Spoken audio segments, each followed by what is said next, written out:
اللہ من الشیطان الرجیم بسم اللہ الرحمن الرحیم الحمد للہ رب العالمین وصلی اللہ علی محمد وآلہ الطاہرین اللہم صل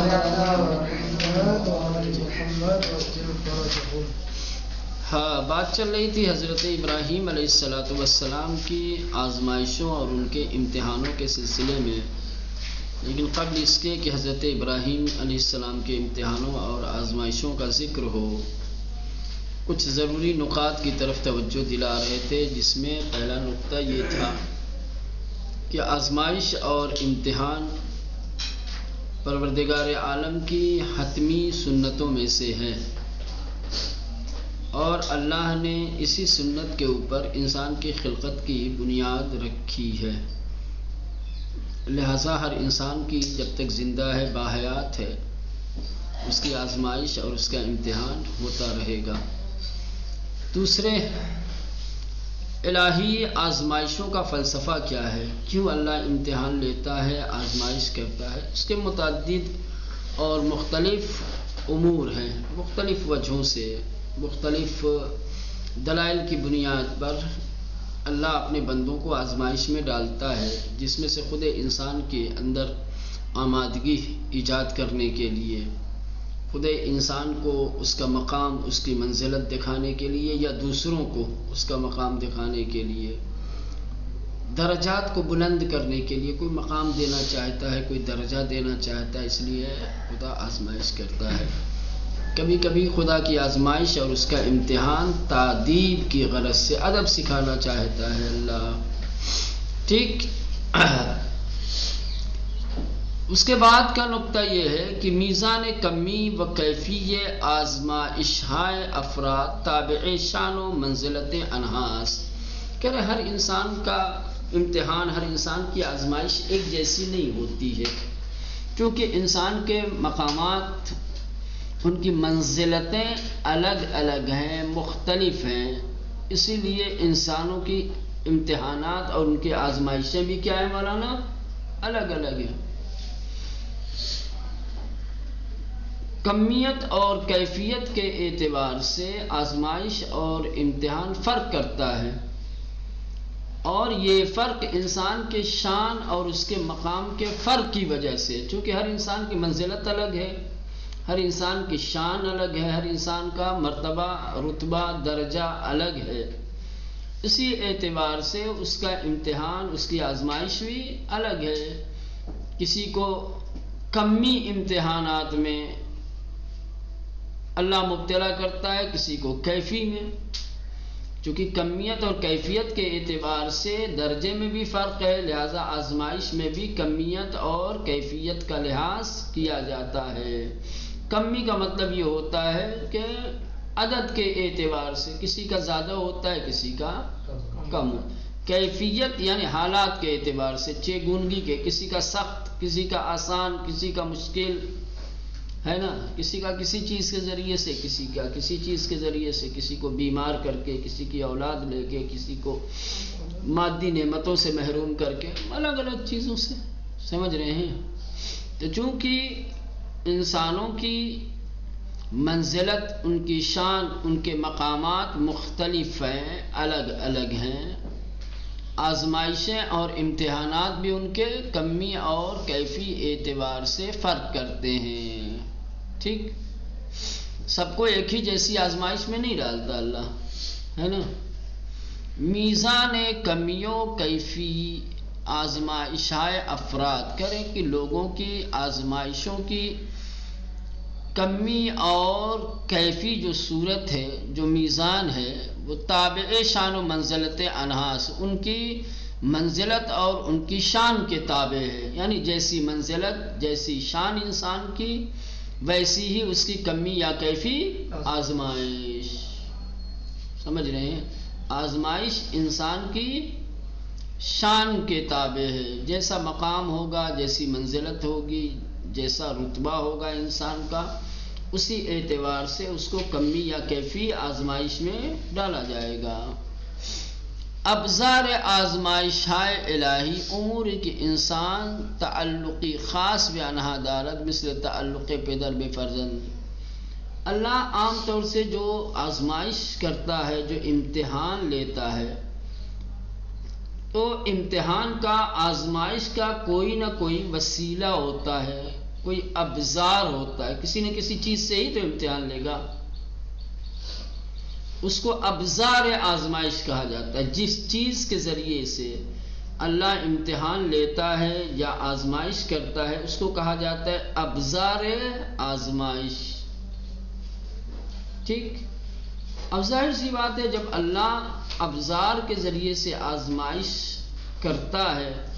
تو یقینی طور پر وہ ابزار انسان سے ایک خاص رابطہ رکھتا ہوگا، تبھی تو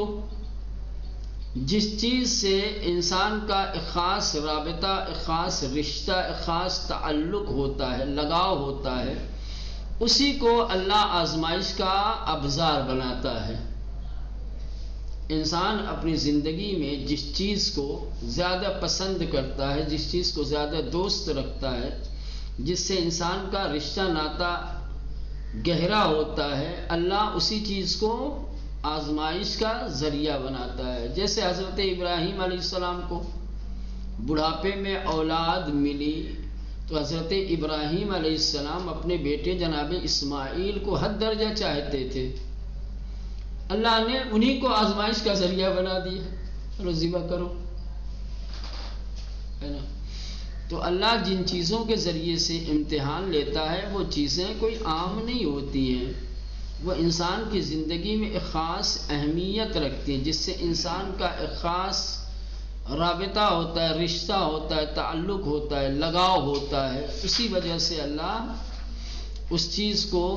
آزمائش کا ذریعہ بناتا ہے۔ ابزار آزمائشائے الہی، خدا کی طرف سے لی جانے والی آزمائشوں کے ابزار، اسباب، وسائل کیا ہے؟ اموری کی انسان تعلق کی خاص بیانہ دارت،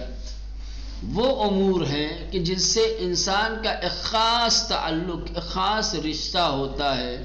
مثل تعلق پدر بے فرزند، جیسے باپ کا اپنی اولاد سے ایک خاص رشتہ اور تعلق رکھنا، محبت رکھنا۔ لہذا کبھی کبھی اللہ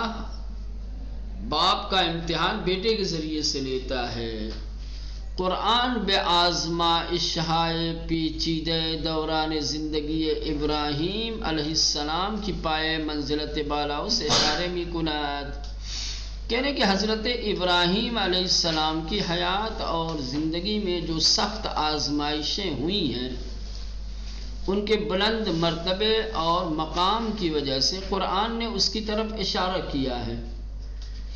حضرت ابراہیم علیہ السلام کو ان کی حیات میں، ان کی زندگی میں بڑی سخت آزمائش ہوئی ہے۔ اللہ نے اپنے خلیل حضرت ابراہیم کا سخت امتحان لیا ہے، سخت آزمائش میں ڈالا ہے۔ قرآن نے ان کی طرف اشارہ کیا ہے، وَإِذِ ابْتَلَىٰ إِبْرَاهِيمَ رَبُّهُ بِكَلِمَاتٍ فَأَتَمَّهُنَّ، اور یہ آیہ کریمہ جہاں حضرت ابراہیم علیہ السلام کے امتحان اور ان کے سخت آزمائش کی طرف اشارہ کرتی ہے، وہیں حضرت ابراہیم علیہ السلام کی کامیابی اور ان کی سرخروئی کو بھی بیان کرتی ہے کہ قدرت نے حضرت ابراہیم علیہ السلام کا جو بھی امتحان لیا، جو بھی آزمائش لی، جناب ابراہیم اس امتحان اور اس آزمائش میں سرخرو اور کامیاب ہوئے۔ قرآن بے آزمائشائے پیچیدہ دوران زندگی ابراہیم علیہ السلام، حضرت ابراہیم علیہ السلام کی زندگی کے دوران جو سخت اور پیچیدہ آزمائش ہوئی ہے کہ پائے منزلت بالائے اس کی جو حضرت ابراہیم علیہ السلام کی منزلت اور آپ کے مقام کی اساس ہے، اشارے می کنت، قرآن اس آزمائشوں کی طرف اشارہ کرتا ہے۔ وَإِذِ ابْتَلَىٰ إِبْرَاهِيمَ، یاد کرو اس وقت کو کہ جب امتحان میں ڈالا، جب آزمائش کی ابراہیم کو ان کے رب نے بکلمات، کچھ کلمات کے ذریعے سے، فَأَتَمَّهُنَّ، پس حضرت ابراہیم نے اسے کر دکھایا، اسے مکمل کیا۔ ظاہر اس آیت کا جو ظاہر ہے، حاکی از پیروزی ابراہیم علیہ السلام در آزمائشوں میں، امتحانوں میں حضرت ابراہیم علیہ السلام کی کامیابی اور پیروزی کو بیان کرتا ہے۔ حاکی یعنی حکایت کرتا ہے، بیان کرتا ہے۔ آیت کا ظاہر حضرت ابراہیم علیہ السلام کی آزمائشوں میں کامیابی کو بیان کر رہا ہے۔ در بین موارد متعدد امتحان حضرت ابراہیم چند مورد دارائے برجستگی خاصی هستند و خدا از آن موارد حساس به عنوان کلمات یاد می کند. آزمایش ذبح اسماعیل از امتحانات ویژه‌ای آن حضرت است که خداوند در مورد آن فرمود ان هذا لهو البلاء المبین، کہہ رہے کہ اللہ نے حضرت ابراہیم علیہ السلام کا متعدد امتحان لیا ہے، اور جو امتحان حضرت ابراہیم علیہ السلام کا لیا گیا وہ امتحان کوئی عام امتحان نہیں تھا، بہت خاص امتحان اور بہت ہی حساس امتحان تھے، اسی لیے بکلمات سے ذکر کیا ہے۔ آیت میں جو بکلمات آیا ہے یہ اشارہ اس بات کی طرف ہے کہ حضرت ابراہیم علیہ السلام کے امتحانات اور ان کی آزمائشیں بڑی سخت تھیں، بڑی خاص تھیں، بڑی حساس تھیں۔ جیسے حضرت اسماعیل علیہ السلام کا ذبح کے ذریعے سے آزمائش کرنا، کہ یہ حضرت ابراہیم علیہ السلام کی زندگی کا ایک خاص امتحان تھا، اسی لیے قدرت نے ان ھذا لہو البلاء المبین کہہ کر کے بیان کیا ہے کہ حضرت اسماعیل علیہ السلام کا ذبح کرنا یہ حضرت ابراہیم علیہ السلام کا سب سے بڑا امتحان تھا۔ در بین موارد متعدد امتحان حضرت ابراہیم، حضرت ابراہیم علیہ السلام کے متعدد امتحان اور متعدد آزمائشوں کے موارد کے بیچ درمیان چند مورد، کچھ موارد ایسے ہیں کہ دارائے برجستگی خاصی ہستند، جو خاص اہمیت کے حامل ہیں، جو اپنی جگہ پر خصوصیت رکھتے ہیں، وہ خدا از آن موارد حساس، اور اللہ نے ان حساس موارد کو کہ جن موارد میں امتحان لیا ہے بے عنوان کلمات یاد می کند، قدرت نے انہیں کلمات کے ذریعے سے یاد کیا ہے۔ آزمائش ذبح اسماعیل علیہ السلام از امتحانات ویجے آن حضرت است، حضرت ابراہیم علیہ السلام کے خاص امتحانات میں سے حضرت اسماعیل علیہ السلام کے ذبح کی آزمائش ہے، کہ جن کے بارے میں خداوند متعال فرماتا ہے ان ھذا، کہ یہ حضرت اسماعیل کا قربان گاہ پہ لے جانا، ان کی گردن پہ چھری رکھنا، لہو البلاء المبین، یہ بہت بڑی آزمائش تھی، بڑا امتحان۔ ہمچنین از ظاہر آیات می توان دریافت کی اسماعیل ہم آمادگی خوبی برائے ان امتحان از خود نشان داد۔ اسی طریقے سے آیات کے ظاہر سے اس بات کا بھی پتہ چلتا ہے کہ نہ یہ کہ صرف حضرت ابراہیم علیہ السلام الہی آزمائش اور امتحان کے لیے پوری طرح سے آمادہ تھے، بلکہ خود حضرت اسماعیل علیہ السلام کے اندر بھی اس آزمائش اور اس امتحان کے لیے مکمل آمادگی دیکھی گئی۔ جس طریقے سے باپ آزمائش کے لیے آمادہ اور تیار تھے، ویسے ہی جناب اسماعیل ان کے بیٹے بھی الہی آزمائش اور امتحان کے لیے پوری طرح سے آمادہ اور تیار تھے۔ ہمچنین از ظاہر آیات می توان دریافت، اسی طریقے سے آیات کے ظاہر سے یہ پتہ لگایا جا سکتا ہے کہ اسماعیل علیہ السلام بھی آمادگی خوبی برائے ان امتحان، اس امتحان کے لیے بہترین طریقے سے آمادہ اور تیار تھے اور اپنی آمادگی کو ظاہر کیا. فبشرناہ بغلام حلیم. سربلندی او در آزمائش از ان موارد مشخص است، اسی لیے ان کی سربلندی اور آزمائش میں ان کی کامیابی کو مشخص کیا گیا، یعنی ان کی سربلندی اور کامیابی کا اعلان کیا گیا. فبشرناہ، بس ہم نے بشارت دی، بغلام حلیم کہ یہ جوان بردبار ہے، یہ صابر ہے، آزمائش میں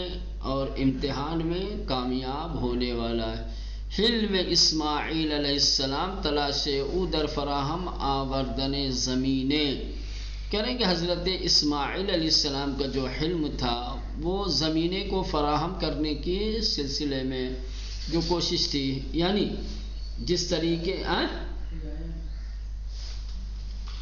جس طریقے سے حضرت ابراہیم علیہ السلام